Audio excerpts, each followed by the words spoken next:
Okay, we're recording. Hi, I'm Chris. And I'm Cherie. We are known online as Technomadia. And for about the last 10 years, we have been primarily full-time RVers, but that's not been our only modality of travel over the years. So far we've had 3 different RVs. Started off very small, then very small, then very small, and then a 35-foot bus. But we had a break and actually lived in the Virgin Islands. We're not tied to being RVers. We've also taken breaks and done long-term train travel, cruise ships, backpacking across Alaska last summer. We identify mostly as nomads, and it just happens that RVing works really well for us, and we love it. We love our bus. I love our bus. Our bus is amazing. We're not getting rid of our bus. That is not what's coming. We've had people ask, "What? You're doing something? You're getting rid of the bus?" No. We just completed another major round of renovations and maintenance on the bus. We are keeping the bus. But we're going to get a second home is our plan. When we first met online, it was about 10 years ago to this week probably. Yeah, we were talking online, and we both talked about our dreams of, well, should we just turn around? Boats! Well, we both actually love sailing. And if you remember back in 2010, if you've been following us that long, we actually started shopping for a sailboat, for a catamaran. Yep. But we decided that we weren't quite ready to head out to the bigger, bluer waters, and actually I'd run across this idea years and years ago of doing the Great Loop and got really excited and turned on by this idea. So what is the Great Loop? It is a circumnavigation of the northern half the eastern half of the North American continent. And people are like, what? How do you do that in a boat? And it's a classic inland route that just sounds amazing. So the basic classic route of the Great Loop is you spend your winters in Florida, and then as spring comes you go up the intracoastal waterway, spend springtime in the Chesapeake Bay, which is actually where we are right now. Do spring in the Chesapeake, then as the summer starts to come you go up the Hudson River, and then you get up and either take the Erie Canal or go through Lake Champlain. Then spend your summer in the Canada doing the Canadian canal system, cut across, eventually come down Lake Michigan in the fall, or the end of the summer, go through Chicago, connect to the Illinois River, down the Illinois River, past St. Louis, up the Ohio a little bit, and then into the Tennessee waterways. You then follow the fall colors, south through the Tennessee waterways, come out in Mobile, Alabama, cut across to Florida, and people create the loop. Create a loop, cross your wake. So that is the classic Great Loop route. There's lots of side trips. You can go all the way up to Pittsburgh, Chattanooga, all sorts of very interesting different side roads you can take. There's so much to explore. So the reason that we've chosen this, and we started looking into sailing, and part of the reason why we moved down to the Virgin Islands in 2010 was to experience the cruising lifestyle and the cruising community. And the first thing that we really learned about doing sailing is we're not ready for it.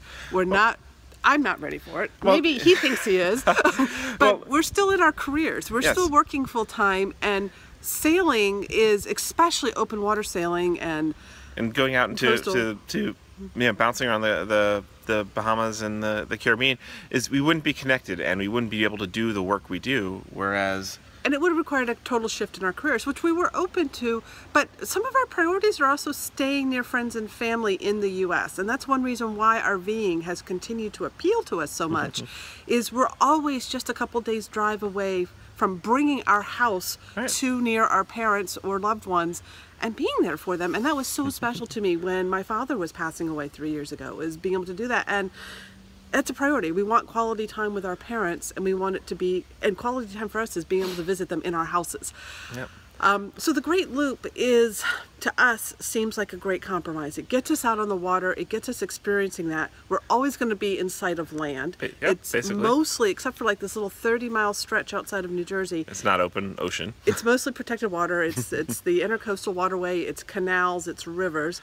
And I've always been really called to the to the inland waterways, and I love canals, and this is very, very exciting. So it seems like we've talked with a lot of people who have done the loop. We've been going to looper seminars here in the last couple months. If you've been following our travels over the summer, we've actually been dropping hints all over the place. And we've been stopping at a lot of looper locations along our route up this way as an RVer, and we've been meeting with people and talking with people, and everything that keeps coming back is this is like the quotient of risk versus adventure on this is like it's just incredible. It's more like RVing, but on water.